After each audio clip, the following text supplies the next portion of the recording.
Hello friends, welcome to ILA classes, the school of competitive exams. ಇವತ್ತಿನ ಪ್ರಮುಖವಾದಂತಹ ಪ್ರಚಲಿತ ಘಟನೆಗಳ ಟಾಪಿಕ್ಗಳನ್ನು ಡಿಸ್ಕಸ್ ಮಾಡೋಣ.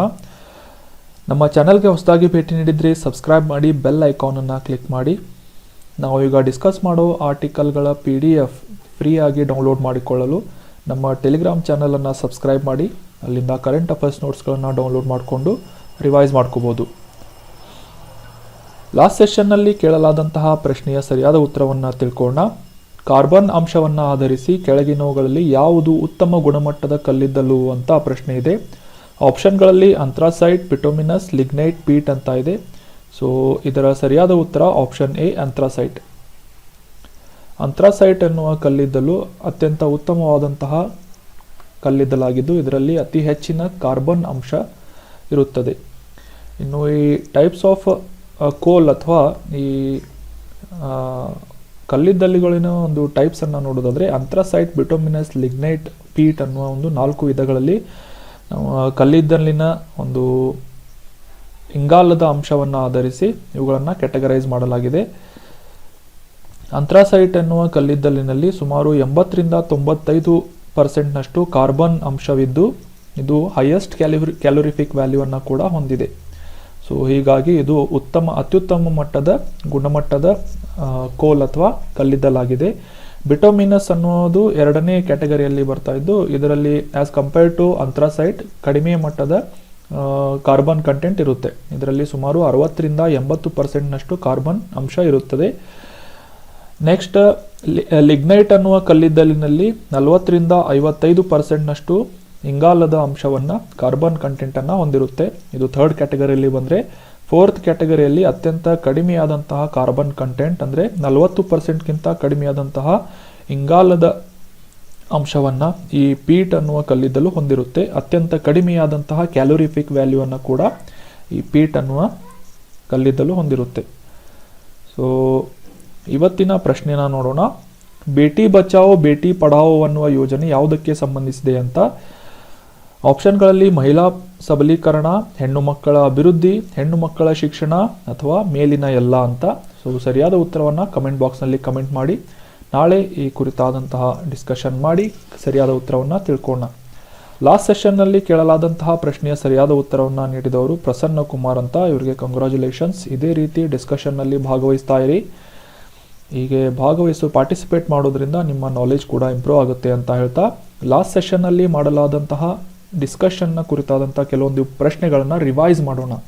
Revision exam point of view ಬಹಳ ಇಂಪಾರ್ಟೆಂಟ್ ಆದಂತಹ ಒಂದು ಪ್ರೊಸೆಸ್ ಆಗಿದ್ದು ನೀವು ಎಷ್ಟೇ ಪುಸ್ತಕ ಓದಿದರೂ ಕೂಡ ರಿವೈಸ್ ಮಾಡಲಿಲ್ಲ ಅಂತಂದರೆ ಅದು ವೇಸ್ಟ್ ಆಗಿ ಹೋಗುತ್ತೆ. ಸೊ ಲಾಸ್ಟ್ ಸೆಷನ್ನಲ್ಲಿ ಕೇಳಲಾದಂತಹ ಪ್ರಶ್ನೆಯ ಸರಿಯಾದ ಉತ್ತರವನ್ನು ತಿಳ್ಕೊಳ್ಳೋಣ. ಯಾವ ಬಾಹ್ಯಾಕಾಶ ಸಂಸ್ಥೆ ಜೇಮ್ಸ್ ವೆಬ್ ಅನ್ನುವ ದೂರದರ್ಶಕವನ್ನು ಪ್ರಾರಂಭಿಸಿದೆ ಅಂತ. ಸೊ ಇದರ ಸರಿಯಾದ ಉತ್ತರ ಆಪ್ಷನ್ ಬಿ, ಅಮೆರಿಕದ ಬಾಹ್ಯಾಕಾಶ ಸಂಶೋಧನಾ ಸಂಸ್ಥೆಯಾದಂತಹ ನಾಸಾದಿಂದ ಜಗತ್ತಿನಲ್ಲಿ ಅತ್ಯಂತ ದೊಡ್ಡದಾದಂತಹ ಬಾಹ್ಯಾಕಾಶ ದೂರದರ್ಶಕ ಜೇಮ್ಸ್ ವೆಬ್ ಅನ್ನುವ ಹೆಸರಿನಿಂದ 2021ರಲ್ಲಿ ಡಿಸೆಂಬರ್ನಲ್ಲಿ ಉಡಾವಣೆ ಮಾಡಲಾಗಿದೆ. ಮುಂದಿನ ಪ್ರಶ್ನೆ, ಹಸ್ದೇವ್ ಅರಣ್ಯ ಕಲ್ಲಿದ್ದಲು ಕ್ಷೇತ್ರ ಎಲ್ಲಿದೆ ಅಂತ. ಸರಿಯಾದ ಉತ್ತರ ಛತ್ತೀಸ್ಗಢ ರಾಜ್ಯದಲ್ಲಿ ಈ ಹಸ್ದೇವ್ ಅರಣ್ಯ ಅನ್ನುವ ಕಲ್ಲಿದ್ದಲು ಕ್ಷೇತ್ರ ಇದೆ. ಮುಂದಿನ ಪ್ರಶ್ನೆ, ಆಜಾದಿ ಸ್ಯಾಟ್ ಅಂದರೇನು ಅಂತ. ಸೊ ಈ ಆಜಾದಿ ಸ್ಯಾಟ್ ಅನ್ನುವುದು ಗ್ರಾಮೀಣ ವಿದ್ಯಾರ್ಥಿಗಳಿಂದ ಡೆವಲಪ್ ಮಾಡಲಾದಂತಹ ಇಸ್ರೋದ ಸಹಯೋಗದಲ್ಲಿ ಗೈಡೆನ್ಸ್ನಲ್ಲಿ ಡೆವಲಪ್ ಮಾಡಲಾದಂತಹ ಒಂದು ಉಪಗ್ರಹವಾಗಿದೆ. ಆಗಸ್ಟ್ 15ರಂದು ಬಾಹ್ಯಾಕಾಶದಲ್ಲಿ ತ್ರಿವರ್ಣ ಧ್ವಜವನ್ನು ಹಾರಿಸುವ ಉದ್ದೇಶದಿಂದ ಗ್ರಾಮೀಣ ಸರ್ಕಾರಿ ಶಾಲೆಯ ಮಕ್ಕಳಿಂದ ಈ ಉಪಗ್ರಹವನ್ನು ಆಜಾದಿ ಸ್ಯಾಟ್ ಅನ್ನುವ ಹೆಸರಿನಿಂದ ಉಡಾವಣೆ ಮಾಡಲಾಗುವುದು. ಮುಂದಿನ ಪ್ರಶ್ನೆ ನಮ್ಮ ಇವತ್ತಿನ ಆರ್ಟಿಕಲ್ಗೆ ಸಂಬಂಧಿಸಿದೆ. ಈಗ ನಾವು ಡಿಸ್ಕಸ್ ಮಾಡೋ ಆರ್ಟಿಕಲ್ಗಳ ಒಂದು ಸ್ಪೀಡ್ ಏನಿದೆ, ಡಿಸ್ಕಷನ್ನ ಸ್ಪೀಡ್ ಕಡಿಮೆ ಅನಿಸಿದರೆ ನೀವು ಸ್ಪೀಡನ್ನು ಜಾಸ್ತಿ ಮಾಡಿಕೊಂಡು ಯೂಟ್ಯೂಬ್ನಲ್ಲಿ ಸೆಟ್ಟಿಂಗ್ ಇರುತ್ತೆ ಪ್ಲೇಬ್ಯಾಕ್ ಸ್ಪೀಡ್ ಅಂತ 1.25 ಸ್ಪೀಡಿಗೆ ಸೆಟ್ ಮಾಡಿ ಈ ಒಂದು ವಿಡಿಯೋವನ್ನು ನೋಡ್ಬೋದು. ಇದರಿಂದ ನಿಮ್ಮ ಟೈಮ್ ಕೂಡ ಸೇವ್ ಆಗುತ್ತೆ ಅಂತ ಹೇಳ್ತಾ ಇವತ್ತಿನ ಆರ್ಟಿಕಲ್ಗೆ ಸಂಬಂಧಿಸಿದಂತಹ ಪ್ರಶ್ನೆಯನ್ನು ನೋಡೋಣ. ಪಾಲಿಸಿ ದರ ಅಥವಾ ರೆಪೋ ದರವನ್ನು ಯಾರು ನಿರ್ಧರಿಸುತ್ತಾರೆ ಅಂತ ಪ್ರಶ್ನೆ ಇದೆ. ಸೊ ಆಪ್ಷನ್ಗಳಲ್ಲಿ ಆರ್ಥಿಕ ವ್ಯವಹಾರಗಳ ಕ್ಯಾಬಿನೆಟ್ ಸಮಿತಿ ಅಥವಾ cabinet committee on economic affairs. ಎರಡನೇ ಆಪ್ಷನ್ ಹಣಕಾಸು ಸಚಿವಾಲಯ. ಆಪ್ಷನ್ ಸಿ RBIನ ಹಣಕಾಸು ನೀತಿ ಸಮಿತಿ, monetary policy committee of RBI ಅಥವಾ RBIನ ಗವರ್ನರ್. ಸೊ ಸರಿಯಾದ ಉತ್ತರವನ್ನು ಆರ್ಟಿಕಲ್ ಡಿಸ್ಕಸ್ ಮಾಡುವುದರ ಮೂಲಕ ತಿಳ್ಕೋಣ. ರೀಸೆಂಟ್ ಆಗಿ RBIನ ಮಾನಿಟರಿ ಪಾಲಿಸಿ ಕಮಿಟಿಯ ಮೀಟಿಂಗ್ ನಡೆದಿತ್ತು. ಸೊ ಆ ಒಂದು ಸಂದರ್ಭದಲ್ಲಿ ಈ ಕಮಿಟಿಯಿಂದ ಅಥವಾ RBIನ ಹಣಕಾಸು ನೀತಿ ಸಮಿತಿಯಿಂದ ನಮ್ಮ ಪಾಲಿಸಿ ರೇಟ್ ಅಥವಾ ರೆಪೋ ರೇಟನ್ನು 50 ಮೂಲಾಂಕಗಳಿಗೆ ಏರಿಸಿ ಸದ್ಯಕ್ಕೆ 5.40% ಮಾಡಲಾಗಿದೆ. ಅಂದರೆ 50 ಬೇಸ್ ಪಾಯಿಂಟ್ಸ್ಗಳನ್ನು ಜಾಸ್ತಿ ಮಾಡಿ 5.40% ಈಗ ರೆಪೋ ರೇಟನ್ನು ಮೇಂಟೈನ್ ಮಾಡಲಾಗಿದೆ. ಈ ರೆಪೋ ದರವನ್ನು ಜಾಸ್ತಿ ಮಾಡುವ ಹಿಂದಿನ ಮುಖ್ಯವಾದಂತಹ ಉದ್ದೇಶವನ್ನು ತಿಳ್ಕೊಳ್ಳೋದಾದರೆ, ಸದ್ಯಕ್ಕೆ ಇರುವಂತಹ ನಮ್ಮ ಭಾರತದ ಆರ್ಥಿಕ ಸ್ಥಿತಿ ಮತ್ತು ಈ ಇನ್ಫ್ಲೇಷನ್ ಅಥವಾ ಹಣದುಬ್ಬರವನ್ನು ತಗ್ಗಿಸುವ ಉದ್ದೇಶದಿಂದ RBIನ ಮಾನಿಟರಿ ಪಾಲಿಸಿ ಕಮಿಟಿಯಿಂದ ಈ ಒಂದು ರೆಪೋ ದರವನ್ನು ಹೆಚ್ಚಿಸುವಂತಹ ನಿರ್ಧಾರ ಮಾಡಲಾಗಿದೆ. ಇದರ ಪರಿಣಾಮವನ್ನು ತಿಳ್ಕೊಳ್ಳೋದಾದರೆ, ಗೃಹ ಸಾಲದ EMI ಆಗಿರ್ಬೋದು, ವಾಹನ ಆಗಿರ್ಬೋದು, ಇತರ ಸಾಲದ ಕಂತಿನ ಮೊತ್ತ ಅಥವಾ EMI ಇದರಿಂದ ಜಾಸ್ತಿ ಆಗುವಂತಹ ಸಾಧ್ಯತೆ ಇರುತ್ತದೆ. ಸೊ ಹೀಗಾಗಿ ಇದರಿಂದ ಇನ್ಫ್ಲೇಷನನ್ನು ಕಂಟ್ರೋಲ್ ಮಾಡುವ ಒಂದು ಉದ್ದೇಶದಿಂದ ಈ ರೆಪೋ ರೇಟನ್ನು ಜಾಸ್ತಿ ಮಾಡಲಾಗಿದೆ. ಈ ರೆಪೋ ರೇಟ್ ಅಂದರೆ ಏನು ಅಂತ ತಿಳ್ಕೊಳ್ಳೋಣ. ರೆಪೋ ರೇಟ್ ಅಂತಂತಂದರೆ ಈ ಕಮರ್ಷಿಯಲ್ ಬ್ಯಾಂಕ್ಗಳು ಓವರ್ ನೈಟ್ RBIನಿಂದ ಪಡೆಯುವಂತಹ ಸಾಲಕ್ಕೆ ಬದಲಾಗಿ ತೀರಿಸುವಂತಹ ಅಥವಾ ಕಟ್ಟುವಂತಹ ಒಂದು ಇಂಟ್ರೆಸ್ಟ್ ರೇಟ್ ಅಥವಾ ಬಡ್ಡಿ ದರವನ್ನು ರೆಪೋ ರೇಟ್ ಅಂತ ಕರೆಯಲಾಗುತ್ತೆ. ಇದಕ್ಕೆ ಕೊಲ್ಯಾಟ್ರಲ್ ಆಗಿ ಸೆಕ್ಯೂರಿಟಿ ಬಾಂಡ್ಸ್ಗಳು ಅಥವಾ ಗೌರ್ಮೆಂಟ್ ಸೆಕ್ಯೂರಿಟೀಸ್ಗಳನ್ನು ಕೊಲ್ಯಾಟ್ರಲ್ ಆಗಿ ಇಡಬೇಕಾಗುತ್ತೆ ಕಮರ್ಷಿಯಲ್ ಬ್ಯಾಂಕ್ಗಳಿಂದ. ಸೊ ಕ್ಲಿಯರ್ ಆಯಿತು ಅನ್ಕೋತೀನಿ ಕಾನ್ಸೆಪ್ಟ್. ಮುಂದಿನ ಪ್ರಶ್ನೆಯನ್ನು ನೋಡೋಣ. ಯಾವ ಆಂಟಿಬಯೋಟಿಕ್ ರಾಸಾಯನಿಕವನ್ನು ಪ್ರಾಣಿಗಳಿಗೆ ನೀಡಿದರೆ ಸ್ಕ್ಯಾವೆಂಜರ್ಸ್ಗಳ ಸಾವಿಗೆ ಕಾರಣವಾಗುತ್ತದೆ ಅಂತ. ಸ್ಕ್ಯಾವೆಂಜರ್ಸ್ ಪಕ್ಷಿಗಳು ಅಂತಂದರೆ ಈ ರಣಹದ್ದುಗಳಾಗಿರ್ಬೋದು, ಗಿಡಗ ಆಗಿರ್ಬೋದು, ಹದ್ದುಗಳು, ಗರುಡ ಆಗಿರ್ಬೋದು, ಈ ರೀತಿಯಾದಂತಹ ಮಾಂಸವನ್ನು ತಿನ್ನುವಂತಹ ಸತ್ತ ಪ್ರಾಣಿಗಳ ಮಾಂಸವನ್ನು ತಿನ್ನುವಂತಹ ಪಕ್ಷಿಗಳಿಗೆ ಸ್ಕ್ಯಾವೆಂಜರ್ಸ್ಗಳು ಅಂತ ಕರೀತಾರೆ. ಆಪ್ಷನ್ಗಳಲ್ಲಿ ಇವುಗಳ ಸಾವಿಗೆ ಕಾರಣ ಏನು ಅಂತ ಪ್ರಶ್ನೆ ಕೇಳಲಾಗಿದೆ. ಸೊ ಅದು ಕೆಮಿಕಲ್ ಹೆಸರು ನೀವು ಹೇಳಬೇಕು. ಆಂಟಿಬಯೋಟಿಕ್.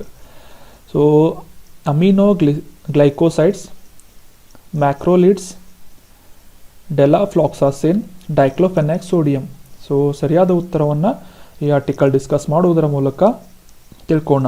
ರೀಸೆಂಟ್ ಆಗಿ ಬಂದಂತಹ ಒಂದು ನ್ಯೂಸ್ನ ಪ್ರಕಾರ ಸತ್ತ ಪ್ರಾಣಿಗಳ ಒಂದು ಶರೀರದಲ್ಲಿದ್ದಂತಹ ಕೆಮಿಕಲ್ ಡೈಕ್ಲೋಫೆನಾಕ್ ಸೋಡಿಯಂ ಅನ್ನುವ ಒಂದು ಕೆಮಿಕಲನ್ನು ಸೇವನೆ ಮಾಡುವುದರಿಂದ ಈ ಸ್ಕ್ಯಾವೆಂಜರ್ಸ್ ಅಥವಾ ಜಾಡಮಾಲಿ ಅಂತ ಕನ್ನಡದಲ್ಲಿ ಕರೆಯುವಂತಹ ಪಕ್ಷಿಗಳಾದಂತಹ ಗಿಡುಗ, ಗರುಡ, ಹದ್ದು, ರಣಹದ್ದು ಮುಂತಾದಂತಹ ಪಕ್ಷಿಗಳು ಸಾವಿಗೆ ಈಡಾಗುತ್ತಿವೆ ಅಂತ ಈ ಒಂದು ಆರ್ಟಿಕಲ್ನಲ್ಲಿ ಡಿಸ್ಕಸ್ ಮಾಡಿದೆ. ಮುಖ್ಯವಾಗಿ ಈ ಪಶು ವೈದ್ಯಕೀಯ ಅಥವಾ ವೆಟರ್ನರಿ ಡಾಕ್ಟರ್ಗಳು ಹಸುಗಳಿಗೆ ಕೆಲವೊಂದು ರೋಗಗಳಾದಂತಹ ಸಂದರ್ಭದಲ್ಲಿ ನೋವು ನಿವಾರಕವಾಗಿ ಈ ಡೈಕ್ಲೋಫೆನಾಕ್ ಸೋಡಿಯಮನ್ನು ಇಂಜೆಕ್ಟ್ ಮಾಡಲಾಗುತ್ತೆ ಈ ಪ್ರಾಣಿಗಳಿಗೆ. ಸೊ ಅವು ಜೀವಮಾನದವರೆಗೂ ಸಾಯುವವರೆಗೂ ಆ ಕೆಮಿಕಲ್ ಅವುಗಳ ದೇಹದಲ್ಲೇ ಉಳಿದಿರುತ್ತೆ. ಸೊ ಅವು ಸತ್ತ ನಂತರ ಅವು ಆ ಪ್ರಾಣಿಗಳನ್ನು ಒಂದು ಊರ ಹೊರಗೆ ಹೋಗಿ ಚೆಲ್ಲಿ ಬಂದ ನಂತರ ಅವುಗಳನ್ನು ಈ ಸ್ಕ್ಯಾವೆಂಜರ್ಸ್ ಅಥವಾ ಗಿಡುಗ, ಗರುಡ, ಹದ್ದು, ರಣಹದ್ದುಗಳಂತಹ ಪಕ್ಷಿಗಳು ಸೇವನೆ ಮಾಡುತ್ತವೆ. ಆ ಮಾಂಸವನ್ನು ತಿನ್ನುವುದರಿಂದ ಆ ಕೆಮಿಕಲ್ನ ಸೇವನೆ ಡೈರೆಕ್ಟಾಗಿ ಇವುಗಳ ಒಂದು ಶರೀರದಲ್ಲಿ ಹೋಗುತ್ತೆ. ಇದರಿಂದ ಈ ಪಕ್ಷಿಗಳು ನಿಶ್ಶಕ್ತಿಯಿಂದ ಬಳಲಿ ಕೆಲವೇ ದಿನಗಳಲ್ಲಿ ಸತ್ತು ಹೋಗುತ್ತವೆ. ಕಳೆದ ಒಂದು 15 ವರ್ಷಗಳಲ್ಲಿ ಒಂದು ಸರ್ವೆ ಮಾಡಿದಾಗ ಸದ್ಯಕ್ಕೆ ಸುಮಾರು 99% ಈ ಒಂದು ರಣಹದ್ದುಗಳ ಸಂಖ್ಯೆಯಲ್ಲಿ ಕುಸಿತವನ್ನು ಕಾಣಲಾಗಿದೆ. ಇದರ ಮುಖ್ಯವಾದ ಕಾರಣ ಏನು ಅಂತಂದರೆ ಡೈಕ್ಲೋಫೆನಾಕ್ ಸೋಡಿಯಂ. ಸೊ ಆಂಟಿಬಯೋಟಿಕ್ ಆಗಿ ಯೂಸ್ ಮಾಡುವಂತಹ ವೆಟರ್ನರಿ ಡಾಕ್ಟರ್ಗಳಿಂದ ಬಳಸಲ್ಪಡುವಂತಹ ಡೈಕ್ಲೋಫೆನಾಕ್ ಸೋಡಿಯಂನಿಂದ ಈ ಪಕ್ಷಿಗಳಿಗೆ ಅವುಗಳ ಒಂದು ಆರೋಗ್ಯದ ಮೇಲೆ ದುಷ್ಪರಿಣಾಮವನ್ನು ಬೀರುತ್ತದೆ. ಸೊ ಹೀಗಾಗಿ ಆಲ್ರೆಡಿ ಐಬುಪ್ರೋಫೆನ್ ಅನ್ನುವ ಆಂಟಿಬಯೋಟಿಕ್ಕನ್ನು ಯೂಸ್ ಮಾಡಬೇಕು ಅಂತ ಇನ್ಸಿಸ್ಟ್ ಮಾಡ್ತಾ ಇದ್ರು ಸಹಿತ ಡೈಕ್ಲೋಫೆನಾಕ್ ಸೋಡಿಯಮನ್ನು ಯೂಸ್ ಮಾಡುವುದರಿಂದ ಈ ರೀತಿಯಾದಂತಹ ಪರಿಸರದ ಮೇಲೆ ಮತ್ತು ಈ ಪ್ರಾಣಿ ಪಕ್ಷಿಗಳ ಮೇಲೆ ದುಷ್ಪರಿಣಾಮವನ್ನು ಬೀರ್ತಾ ಇದೆ. ಪ್ರಶ್ನೆಗೆ ಹಿಂತಿರುಗಿ ನೋಡಿದಾಗ ಯಾವ ಆಂಟಿಬಯೋಟಿಕ್ ರಾಸಾಯನವನ್ನು ಪ್ರಾಣಿಗಳಿಗೆ ನೀಡಿದರೆ ಸ್ಕ್ಯಾವೆಂಜರ್ಸ್ಗಳ ಸಾವಿಗೆ ಕಾರಣವಾಗುತ್ತದೆ ಅಂತಂದರೆ ಸರಿಯಾದ ಉತ್ತರ ಆಪ್ಷನ್ ಡಿ, ಡೈಕ್ಲೋಫೆನಾಕ್ ಸೋಡಿಯಂ.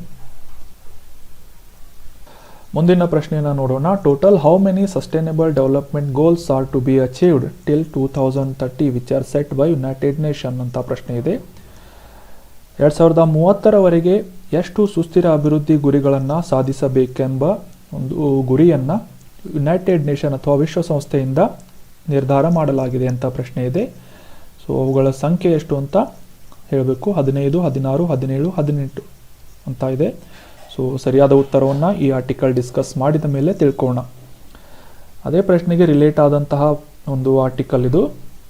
ರೀಸೆಂಟಾಗಿ ಬಂದಂತಹ ನ್ಯೂಸ್ನ ಪ್ರಕಾರ ಕರ್ನಾಟಕ ಯೂತ್ ಪಾಲಿಸಿ ಅಥವಾ ಕರ್ನಾಟಕ ರಾಜ್ಯದ ಯುವ ನೀತಿಯನ್ನು ಸೆಟ್ ಮಾಡುವ ಒಂದು ಕರಡನ್ನು ಸಿದ್ಧಪಡಿಸಲಾಗಿದೆ. ಇದು ಮುಖ್ಯವಾಗಿ 10 ಏರಿಯಾಗಳ ಮೇಲೆ ಫೋಕಸ್ ಮಾಡುತ್ತೆ. ಅದರಲ್ಲಿ ಈ ಯುವಕರಿಗೆ ನೀಡುವಂತಹ ಎಜುಕೇಷನ್ ಆಗಿರ್ಬೋದು, ಟ್ರೈನಿಂಗ್ ಆಗಿರ್ಬೋದು, employment, entrepreneurship, health and wellbeing, sports and fitness, arts and culture, value based leadership development, restructuring the development, ಯುವ ಬಜೆಟ್, ಯುವ ಅಡ್ವೈಸರಿ ಗ್ರೂಪ್ ಆ್ಯಂಡ್ ಮುಖ್ಯವಾಗಿ 3 ಸಿಗಳನ್ನು ಅಪ್ರೋಚ್ಗಳನ್ನು ಇಟ್ಕೊಂಡಿದ್ದು. ಅದರಲ್ಲಿ ಮುಖ್ಯವಾಗಿ ಕೋಆರ್ಡಿನೇಷನ್, ಕೋಆಪರೇಷನ್, ಕೊಲ್ಯಾಬ್ರೇಷನ್ ಎನ್ನುವ 3C ಅಪ್ರೋಚನ್ನು ಅಳವಡಿಸಲಾಗ್ತಾ ಇದೆ. ಸೊ ಮುಖ್ಯವಾಗಿ ಈ 10 ವಲಯಗಳ ಮೇಲೆ ಈ ಒಂದು ಕರ್ನಾಟಕ ರಾಜ್ಯದ ಯುವ ನೀತಿಯನ್ನು ಫೋಕಸ್ ಮಾಡಲಾಗಿದೆ. ಈ ಕರ್ನಾಟಕ ಯುವ ನೀತಿಯನ್ನು ಮುಖ್ಯವಾಗಿ ಯುನೈಟೆಡ್ ನೇಷನ್ನಿಂದ ಸೆಟ್ ಮಾಡಲಾದಂತಹ ಸಸ್ಟೈನೇಬಲ್ ಡೆವಲಪ್ಮೆಂಟ್ ಗೈಡ್ಲೈನ್ಗಳ ಆಧಾರದ ಮೇಲೆ ನಿರ್ಧಾರ ಮಾಡಲಾಗಿದೆ. 2030ರವರೆಗೆ ಈ ಒಂದು ಸುಸ್ಥಿರ ಅಭಿವೃದ್ಧಿ ಗುರಿಗಳನ್ನು ಸಾಧಿಸುವಂತಹ ಉದ್ದೇಶದಿಂದ ಈ ರೀತಿಯಾದಂತಹ ಕರ್ನಾಟಕ ರಾಜ್ಯ ಯುವ ನೀತಿಯನ್ನು ನಿರ್ಧಾರ ಮಾಡಲಾಗಿದೆ. ಇದು 8 ವರ್ಷಗಳವರೆಗೆ ಚಾಲ್ತಿಯಲ್ಲಿದ್ದು 2022ರಿಂದ 30ರವರೆಗೆ ಈ ಒಂದು ಕರ್ನಾಟಕ ಯುವ ನೀತಿ ಜಾರಿಗೊಳ್ಳಲಿದೆ. ಸದ್ಯಕ್ಕೆ ಅದರ ಡ್ರಾಫ್ಟನ್ನು ಮಾತ್ರ ಸಿದ್ಧಪಡಿಸಲಾಗಿದೆ. ಈಗ ಸಸ್ಟೈನೇಬಲ್ ಡೆವಲಪ್ಮೆಂಟ್ ಗೋಲ್ಸ್ಗಳು ನ್ಯೂಸ್ನಲ್ಲಿರುವುದರಿಂದ ಈ 17 ಮುಖ್ಯವಾದಂತಹ ಸಸ್ಟೈನೇಬಲ್ ಡೆವಲಪ್ಮೆಂಟ್ ಗೋಲ್ಸ್ ಅಥವಾ ಸುಸ್ಥಿರ ಅಭಿವೃದ್ಧಿ ಗುರಿಗಳನ್ನು ನಾವು ಡಿಸ್ಕಸ್ ಮಾಡೋಣ. ಇವುಗಳನ್ನು ಕನ್ನಡದಲ್ಲಿ ಡಿಸ್ಕಸ್ ಮಾಡೋದಾದರೆ ಈ 17 ಗೋಲ್ಗಳು ಸಾಕಷ್ಟು ಇಂಪಾರ್ಟೆಂಟ್ ಆದಂತಹ ಪಾಯಿಂಟ್ಸ್ಗಳಾಗಿರುವುದರಿಂದ ನಿಮ್ಮ ಎಸ್ಸೆ ಪಾಯಿಂಟ್ ಆಫ್ ವ್ಯೂ ಕೂಡ ಸಾಕಷ್ಟು ಮಹತ್ವವನ್ನು ವಹಿಸುತ್ತವೆ. ಮೊದಲನೇ ಗುರಿಯನ್ನು ನೋಡೋದಾದರೆ ಬಡತನವಿಲ್ಲ ಅಂತಂದರೆ ನೋ ಪಾವರ್ಟಿ. 2ನೇದು ಝೀರೋ ಹಂಗರ್ ಅಥವಾ ಶೂನ್ಯ ಹಸಿವು.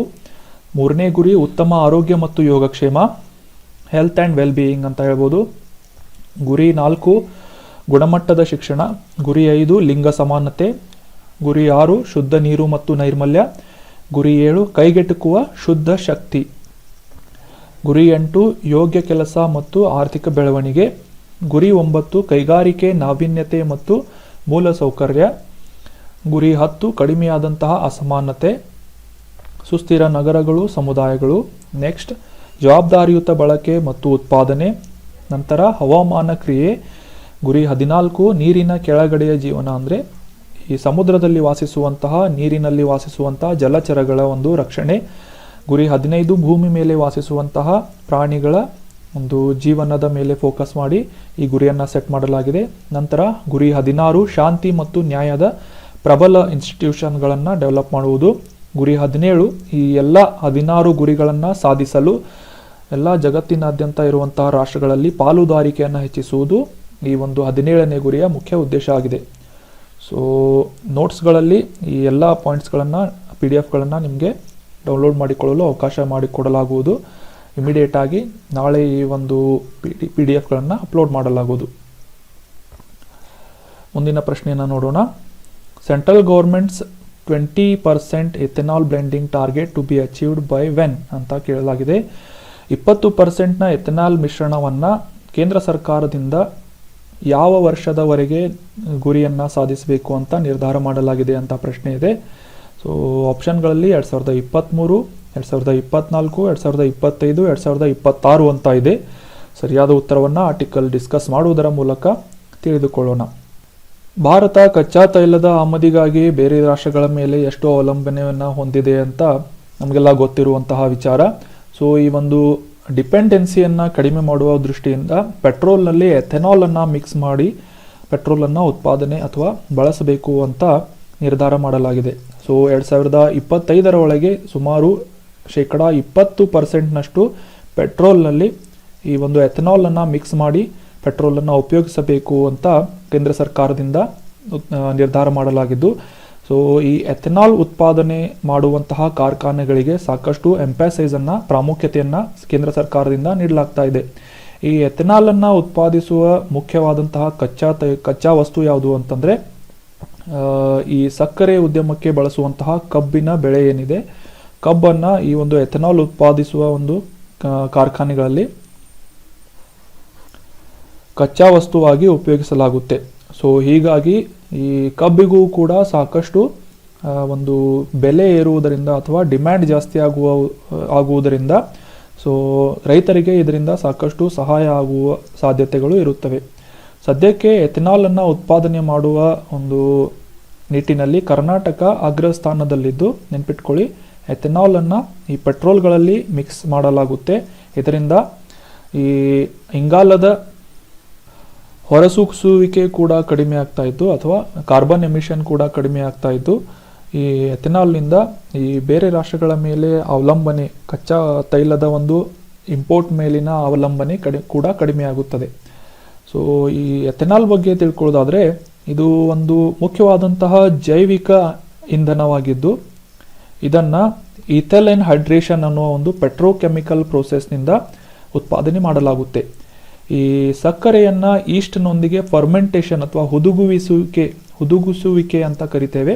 ಸೊ ಈ ಒಂದು ಪ್ರೋಸೆಸ್ನಿಂದ ಈ ಎಥೆನಾಲನ್ನು ಉತ್ಪಾದನೆ ಮಾಡಿ ಈ ಪೆಟ್ರೋಲಿಯಂ ಉತ್ಪನ್ನಗಳಲ್ಲಿ ಅಥವಾ ಮುಖ್ಯವಾಗಿ ಪೆಟ್ರೋಲ್ಗಳಲ್ಲಿ ಇದರ ಒಂದು ಮಿಶ್ರಣವನ್ನು ಆ್ಯಡ್ ಮಾಡುವುದರಿಂದ ಈ ಕ್ರೂಡ್ ಆಯಿಲ್ ಇಂಪೋರ್ಟ್ ಅಥವಾ ಕಚ್ಚಾ ತೈಲದ ಇಂಪೋರ್ಟ್ ಕೂಡ ಕಡಿಮೆ ಆಗುತ್ತೆ. ಕಾರ್ಬನ್ ಎಮಿಷನ್ ಅಥವಾ ಈ ಇಂಗಾಲದ ಹೊರಸೂಸುವಿಕೆ ಕೂಡ ಕಡಿಮೆ ಆಗುತ್ತೆ. ಇದು ಎಕೋ ಫ್ರೆಂಡ್ಲಿ ಆಗಿದ್ದು ಈ ರೈತರ ಒಂದು ಇನ್ಕಮ್, ಆದಾಯ ಕೂಡ ಹೆಚ್ಚಿಸುವಂತಹ ಈ ಅವಕಾಶವನ್ನು ಈ ಎಥೆನಾಲ್ ಪ್ರೊಡಕ್ಷನ್ ಮಾಡಿಕೊಡುತ್ತದೆ ಅಂತ ಹೇಳಲಾಗಿದೆ. ಸೊ ಇನ್ನು ಪ್ರಶ್ನೆಗೆ ಹಿಂತಿರುಗಿ ನೋಡಿದಾಗ ಕೇಂದ್ರ ಸರ್ಕಾರದಿಂದ ನಿಗದಿತವಾದಂತಹ 20% ಎಥೆನಾಲ್ ಮಿಶ್ರಣವನ್ನು ಯಾವ ವರ್ಷದವರೆಗೆ ಸಾಧಿಸಬೇಕು ಅಂತಂದರೆ ಆಪ್ಷನ್ ಸಿ 2025ರವರೆಗೆ. ಈ ರೀತಿಯಾದಂತಹ ಪ್ರಶ್ನೆ very important from exam point of view. ಇದನ್ನು ನೀವು KPSC ಮೇನ್ಸ್ಗಳಲ್ಲೂ ಕೂಡ ಈ ರೀತಿಯಾದಂತಹ ಒಂದು ಡಿಸ್ಕಷನನ್ನು, ಪಾಯಿಂಟ್ಗಳನ್ನು ಆ್ಯಡ್ ಮಾಡ್ಬೋದು. ಇದು ಎನ್ವೈರ್ಮೆಂಟ್ ರಿಲೇಟೆಡ್ ಪ್ಲಸ್ ಈ ಒಂದು ರೈತರ ಆದಾಯವನ್ನು ಹೆಚ್ಚಿಸುವ ಉದ್ದೇಶದಿಂದ ಈ ರೀತಿಯಾದಂತಹ ಪಾಯಿಂಟ್ಸ್ಗಳನ್ನು, ಆ ಟಾಪಿಕ್ಗಳಿಗೆ ರಿಲೇಟ್ ಆದಂತಹ ಪಾಯಿಂಟ್ಸ್ಗಳನ್ನು ಆ್ಯಡ್ ಮಾಡ್ಬೋದು. ಸೊ ಇದನ್ನು ನೋಟ್ ಮಾಡಿ ಇಟ್ಕೊಳ್ಳಿ. 2025ರವರೆಗೆ 20% ಎಥೆನಾಲ್ ಮಿಶ್ರಣವನ್ನು ಪೆಟ್ರೋಲ್ಗಳಲ್ಲಿ ಮಿಶ್ರಣ ಮಾಡಬೇಕು ಅಂತ ಕೇಂದ್ರ ಸರ್ಕಾರದಿಂದ ನಿರ್ಧಾರ ಮಾಡಿ ಎಥೆನಾಲ್ ಉತ್ಪಾದನೆಗೆ ಒತ್ತು ನೀಡಲಾಗ್ತಾ ಇದೆ. ಮುಂದಿನ ಪ್ರಶ್ನೆಯನ್ನು ನೋಡೋಣ. ಹಿರೋಶಿಮಾ ದಿನವನ್ನು ಯಾವಾಗ ಆಚರಿಸಲಾಗುತ್ತದೆ ಅಂತ. ಆಪ್ಷನ್ಗಳಲ್ಲಿ ಆಗಸ್ಟ್ 5, ಆಗಸ್ಟ್ 6, ಆಗಸ್ಟ್ 7, ಆಗಸ್ಟ್ 9 ಅಂತ ಇದೆ. ಸರಿಯಾದ ಉತ್ತರವನ್ನು ಆರ್ಟಿಕಲ್ ಡಿಸ್ಕಸ್ ಮಾಡುವುದರ ಮೂಲಕ ತಿಳ್ಕೋಣ. ಪ್ರತಿ ವರ್ಷ ಆಗಸ್ಟ್ 6ರಂದು ಈ ಅಟಾಮ್ ಬಾಂಬ್ ಅಥವಾ ಈ ಒಂದು ಅಣು ಬಾಂಬನ್ನು ಹಿರೋಶಿಮಾ, ಜಪಾನ್ ದೇಶದ ಹಿರೋಶಿಮಾ ಮೇಲೆ ಹಾಕಿದ್ದರ ಒಂದು ಸ್ಮರಣಾರ್ಥವಾಗಿ ಪ್ರತಿ ವರ್ಷ ಹಿರೋಶಿಮಾ ದಿನವನ್ನಾಗಿ ಆಚರಿಸಲಾಗುತ್ತೆ. 1945 ಆಗಸ್ಟ್ 6ರಂದು ಜಪಾನಿನ ಹಿರೋಶಿಮಾ ಮೇಲೆ ಅಮೆರಿಕಾದಿಂದ ಈ ಅಣು ಬಾಂಬನ್ನು ಹಾಕಲಾಗಿತ್ತು. ಇದರೊಂದಿಗೆ 2ನೇ ವಿಶ್ವ ಯುದ್ಧ ಕೂಡ ಸಮಾಪ್ತಿ ಹೊಂದಿತ್ತು. ಆಗಸ್ಟ್ 6, 1945ರಂದು ಯುನೈಟೆಡ್ ಸ್ಟೇಟ್ಸ್ನಿಂದ ಲಿಟಲ್ ಬಾಯ್ ಅನ್ನುವ ಹೆಸರಿನ ಈ ಒಂದು ಅಣು ಬಾಂಬನ್ನು ಹಿರೋಶಿಮಾ ದೇಶದ ಮೇಲೆ ಹಾಕಲಾಗಿತ್ತು. ಅದಾದ ನಂತರ 2022 ಆಗಸ್ಟ್ 6ರಂದು 77ನೇ ಒಂದು ವಾರ್ಷಿಕೋತ್ಸವ ಅಥವಾ ಆ್ಯನಿವರ್ಸರಿಯನ್ನು ಈ ಹಿರೋಶಿಮಾ ದಿನವನ್ನು ಆಚರಿಸಲಾಗ್ತಾ ಇದೆ. ಈ ನ್ಯೂಕ್ಲಿಯರ್ ಶಸ್ತ್ರಗಳನ್ನು ಡೆವಲಪ್ ಮಾಡುವಂತಹ ಕೆಲಸವನ್ನು, ಪ್ರೊಸೆಸನ್ನು ಕಡಿಮೆ ಮಾಡಿಸುವುದು ಅಥವಾ ಕುಗ್ಗಿಸುವ ಉದ್ದೇಶದಿಂದ ಈ ಒಂದು ಹಿರೋಶಿಮಾ ದಿನಾಚರಣೆಯನ್ನು ಆಚರಿಸಲಾಗುತ್ತೆ. ಸೊ ಪ್ರಶ್ನೆಗೆ ಹಿಂತಿರುಗಿ ನೋಡಿದಾಗ ಹಿರೋಶಿಮಾ ದಿನವನ್ನು ಪ್ರತಿ ವರ್ಷ ಆಗಸ್ಟ್ 6ರಂದು ಆಚರಿಸಲಾಗುತ್ತದೆ. ಅದೇ ರೀತಿ ಹಿರೋಶಿಮಾದ ಮೇಲೆ ಆಗಸ್ಟ್ 6ರಂದು ಅಣು ಬಾಂಬನ್ನು ಹಾಕಲಾಗಿತ್ತು. ನಾಗಾಸಕಿ ಮೇಲೆ ಯಾವ ಒಂದು ದಿನವಂದು ಈ ಅಣು ಬಾಂಬನ್ನು ಹಾಕಲಾಗಿತ್ತು ಅಂತ ಕಮೆಂಟ್ ಬಾಕ್ಸ್ನಲ್ಲಿ ಕಮೆಂಟ್ ಮಾಡಿ. ನಾಳೆ ಈ ಒಂದು ಕರೆಕ್ಟ್ ಆನ್ಸರನ್ನು ತಿಳ್ಕೋಣ. ಇನ್ನೊಂದು ಸಣ್ಣ ಇನ್ಫಾರ್ಮೇಷನ್, ನಮ್ಮ ಕರ್ನಾಟಕದ ಜನ ಆರೋಗ್ಯ ಸೇವೆಗಾಗಿ ಒಂದು ನಮ್ಮ ಕ್ಲಿನಿಕ್ ಅನ್ನುವ ಒಂದು ಆರೋಗ್ಯ ಸೇವೆಯನ್ನು ಪ್ರಾರಂಭ ಮಾಡಲಾಗ್ತಾ ಇದೆ. ಸುಮಾರು 436 ಕಡೆ ಈ ಒಂದು ರಾಜ್ಯದಾದ್ಯಂತ ನಮ್ಮ ಕ್ಲಿನಿಕ್ ಅನ್ನುವ ಒಂದು ಆರೋಗ್ಯ ಸೇವೆಯನ್ನು ಈ ನಮ್ಮ ಕರ್ನಾಟಕ ಸರ್ಕಾರ ಮತ್ತು ಆರೋಗ್ಯ ಇಲಾಖೆಯಿಂದ ಮಾಡಲಾಗ್ತಾ ಇದೆ. ಸೊ ಇದಕ್ಕಾಗಿ ಒಂದು ಹೊಸ ಲೋಗೋವನ್ನು ಡೆವಲಪ್ ಮಾಡಬೇಕು ಅಂತ ನಮ್ಮ ಆರೋಗ್ಯ ಸಚಿವರಾದಂತಹ ಕೆ ಸುಧಾಕರ್ ಅವರು ಕಾಂಪಿಟಿಷನನ್ನು ಏರ್ಪಡಿಸ್ತಾ ಇದ್ದಾರೆ. ಸೊ ನಿಮ್ಮಲ್ಲಿ ಇಂಟ್ರೆಸ್ಟ್ ಇರುವಂತಹ ಸ್ಟೂಡೆಂಟ್ಸ್ಗಳು ಒಂದು ಆರೋಗ್ಯಕ್ಕೆ ಸಂಬಂಧಿಸಿದಂತಹ ಜನರ ಆರೋಗ್ಯಕ್ಕೆ ಸಂಬಂಧಿಸಿದಂತಹ ಒಂದು ಲೋಗೋವನ್ನು ಡಿಸೈನ್ ಮಾಡಿ ಈ ಲೋಗೋ ಫಾರ್ ನಮ್ಮ ಕ್ಲಿನಿಕ್ @gmail.comಗೆ ಆಗಸ್ಟ್ 15 ಒಳಗೆ ಸೆಂಡ್ ಮಾಡಬೇಕು ಅಂತ ಡಾಕ್ಟರ್ ಕೆ ಸುಧಾಕರ್ ಅವರು ಹೇಳಿಕೊಂಡಿದ್ದಾರೆ. ಸೊ ಹೀಗಾಗಿ ಈ ಒಂದು ಕಾಂಪಿಟೇಷನ್ನಲ್ಲಿ ಎಲ್ಲರೂ ಭಾಗವಹಿಸಿ ನಿಮಗೆ ತಿಳಿದಂತಹ ಒಂದು ಕ್ರಿಯೇಟಿವ್ ಆದಂತಹ ಲೋಗೋವನ್ನು ಡಿಸೈನ್ ಮಾಡಿ ಅದರ ಫೋಟೋ ಕ್ಲಿಕ್ ಮಾಡಿ ಈ ಒಂದು ಮೇಲ್ ಐಡಿಗೆ ಫಾರ್ವರ್ಡ್ ಮಾಡಿ. So that was all about today's discussion friends. ನಾವು ಈಗ ಡಿಸ್ಕಸ್ ಮಾಡಿದಂತಹ ಆರ್ಟಿಕಲ್ಗಳ PDF ನಮ್ಮ ಟೆಲಿಗ್ರಾಮ್ ಚಾನಲ್ನಲ್ಲಿ ಫ್ರೀ ಆಗಿ ಅವೈಲೇಬಲ್ ಆಗಿರುತ್ತೆ. ಸೊ ಅಲ್ಲಿಂದ ಡೌನ್ಲೋಡ್ ಮಾಡಿಕೊಂಡು ನೀವು ಕರೆಂಟ್ ಅಫೇರ್ಸ್ ನೋಟ್ಸ್ಗಳನ್ನು ರಿವೈಸ್ ಮಾಡ್ಬೋದು. Thank you so much. Have a nice day.